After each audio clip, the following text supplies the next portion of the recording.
We will begin with the driver login module. This module will go over how to go through the login process, including changing your duty status. To begin your shift, you will need to log into the device. You should see this login screen. To enter your driver ID and password, you will need to click on the blank box here. Once you do that, a keyboard will appear. You will type in the information and then click on the Enter button. Once both your driver ID and password are entered, you will click on the Sign In button. Once the device completes uploading your logs, you will see this screen. As you can see, it allows you to view your driver information and your driving time left. If you do not have any drive time left, you will see this screen. If all the information is accurate, you will click on the Next button. During the driver login process, the device will let you know if you have any log-related actions that requires your attention. These could be uncertified logs, unidentified driving records, or proposed edits that need to be managed. You will learn how to correct these actions at another point in this course. To continue with the login process, you will need to click on the Next button. At the Duty Status selection screen, you can select your desired status. Note, if a single driver is logging in and selects On Not Driver, they will be treated as the primary driver. On Driver is for a driver intending to drive the vehicle. To go on duty, you will need to click on the On Driver button. Upon selecting an on-duty status, you will continue the login process by entering shipment information. If no shipment information is entered, the device will ask you if you would like to proceed without adding any information. Tapping on the blank text box here will bring up a keyboard and allow you to enter your shipment information. You will click on the Enter button once you are done. The keyboard will disappear and you can click on the Next button. You will need to add the shipment information you just typed into the Current Shipments field here. To do this, you will need to click on the Add button. You will notice that the shipment information was added to the Current Shipment field. To finish this process, you will need to click on the Next button. Once you complete the login process, you will be directed to the device's home screen. You have now completed the device login module. Welcome to the Reviewing Your Logs module. You will learn how to view, certify, and annotate your logs. To begin, you will need to click on the eDriver Logs button from the home screen. This is the driver overview screen where you can access hours of service or HOS information. If there is anything that requires your attention, it will be highlighted in orange or red. As you can see, there are some driver options that you need to look over. At the driver options screen, items that require your attention will be highlighted in orange. This is the Review Log screen where you will be able to select Grid to view your log graph or Details to see your detailed log information. If you choose the Grid option, you will see your current log graph. If you choose the Details option, you will see a detail of your current log information. To certify your logs, you will need to click on the Certify button. There is a potential that once you click on the Certify button, you may see this screen. This means you have log proposals that need to be managed before you can certify your logs. You will then need to click the Back button and go to those logs to edit them. Here's a list of logs that need attention. You will need to select an event that you would like to manage. The selected event will then be highlighted in blue.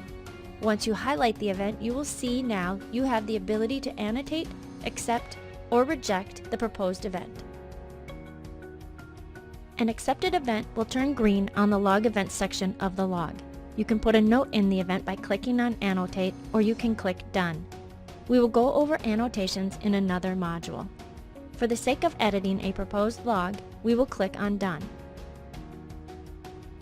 Once you are done reviewing your logs, you will be directed to the device's home screen. This concludes the Reviewing of Your Logs module. This is the Unidentified Driver Events module. This module will show you how to manage your unidentified events.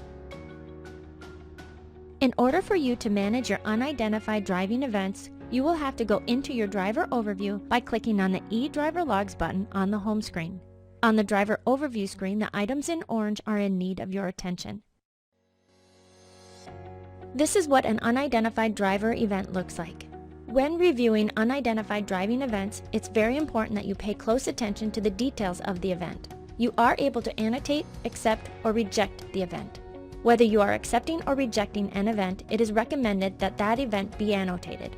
At the Add Annotation screen, you will need to click on the blank space to type in your note. Once you enter your note, you will click on the Submit button, and the annotation will be added to your log. As you can see, an event that has been accepted will show up in green on the log. When you are done editing your unidentified driver logs, you can click on Done.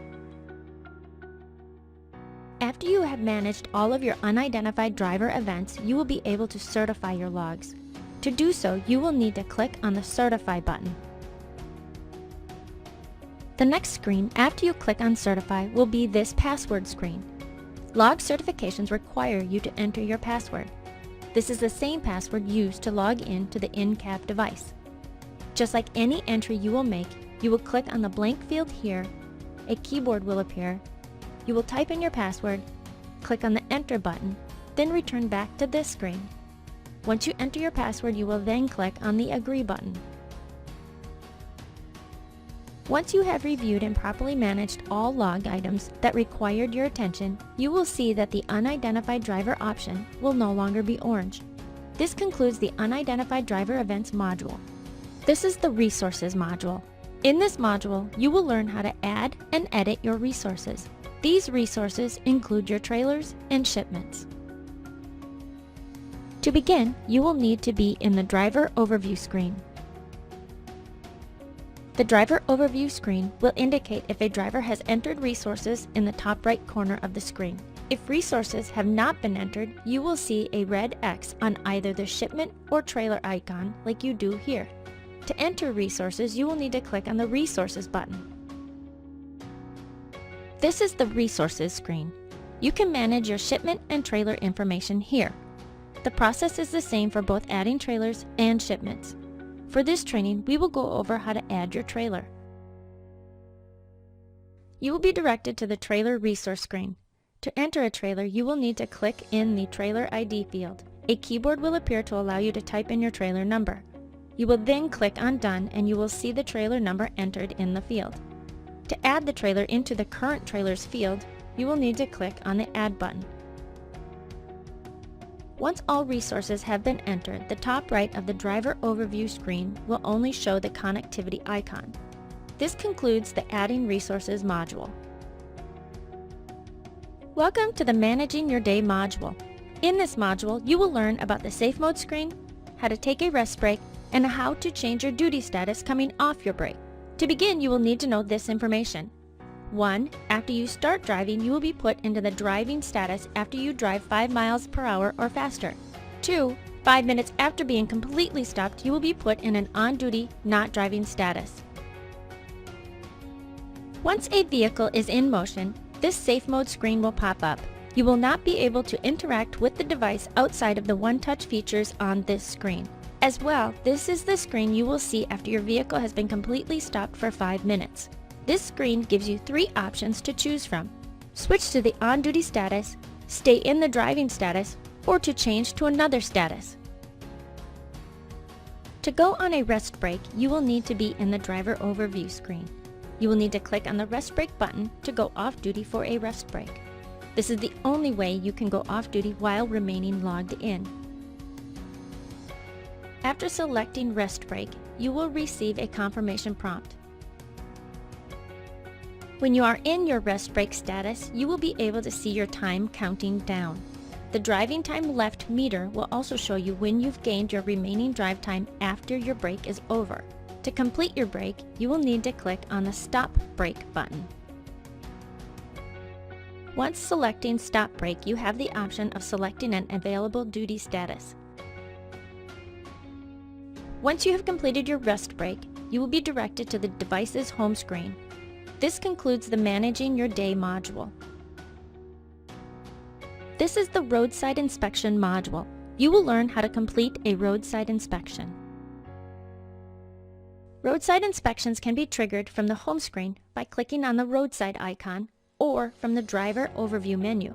To complete a roadside inspection from the Driver Overview menu, you will need to click on the Roadside Inspection button.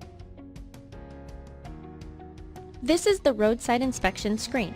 You are able to review multiple log items including log events and log details. The actual data file transfer that will be done while on a road inspection can be done either through email or web service. To learn how to complete a roadside inspection, click on the Data File Transfer button. As mentioned, you can transfer your logs via email or web services. After you click in one of the boxes, you can enter a comment if applicable. When you have completed this form, you will click on Done. You will now return back to your log screen. In order to return to the home screen, you will click on the Home button here. Once you click on the Home button, you will see a password screen. You will be required to enter your password. This process is password protected because it will only allow access to information needed for a roadside inspection. Once you enter your password, you will click OK. After you enter your password, you will be directed to the home screen. You have now completed the roadside inspection module. This is the device logout module. You will learn how to change your duty status and log out of the device. To log out of the device, you will need to be in the driver overview screen. From this screen, you will first begin with selecting the Change Status button. Since you will be logging out of the device, you will need to choose the Sign Out option. This will begin your logout process. After selecting Sign Out, you will be given the option to either sign out in an off-duty status or an on-duty status. The display will alert you if you have log information that needs to be reviewed from the driver portal or that can be reviewed at the in-cab display. As a best practice, we recommend that you review anything that needs your attention whenever possible. For the sake of training, we will have you select the No option. Once you have completed the logout process, you will be directed back to the login screen. If you do not see this screen, you have not fully logged out of the device. It is recommended you log out of the device at the end of your shift. You have now completed the device logout module. There are a few special driving statuses to go over. To learn about these statuses, click on the Change Status button. The first status we will be walking through will be starting a yard movement. You will choose the On YM option, which means on-duty yard movement. When entering a yard movement status, you will be required to annotate the yard movement event. This annotation will copy over to your log. After you enter an annotation, you will click on the Submit button. Click on the Submit button now. The next status we will go over will be personal conveyance. You will choose the Off PC button, which means off-duty personal conveyance. This process will be identical to the yard movement process. When utilizing personal conveyance, an annotation is required. Once you enter an annotation, you will click on Submit. We will now go over how to add a second driver in a team driving situation. In order to add a second driver, you will need to be in the driver overview screen and you will need to select the Add Driver option. This will bring the second driver to the Sign In screen where he or she can enter their driver ID and password to sign in to the in-cab device. Once they have entered their ID and password, he or she will click on the Sign In button. You will be directed to the second driver's information screen. To complete the login process, click on the Next button. The second driver will now need to select their desired duty status. They can choose from On Not Driver or SB, which is sleeper berth. Once the second driver is logged in, you will see the Next Driver button here. You will be able to distinguish which driver's screen you are on by looking at the top left corner. Each driver's first initial and last name will be displayed. You have now completed the Additional Features module. To access the electronic driver guide from the home menu on your device, you will select the driver icon here. From the driver menu screen, you will then select the ELD Driver User Guide icon. Once you click on the driver guide icon, another folder will open for you to walk through the driver guide. This guide will go over most of the information you are learning in this course and you can refer to it at any time from your device. Congratulations! You have completed the WinCE driver training video. You can contact our technical support department 365 days a year and there is someone available 24 hours a day. Thank you from all of us at Trimble Transportation.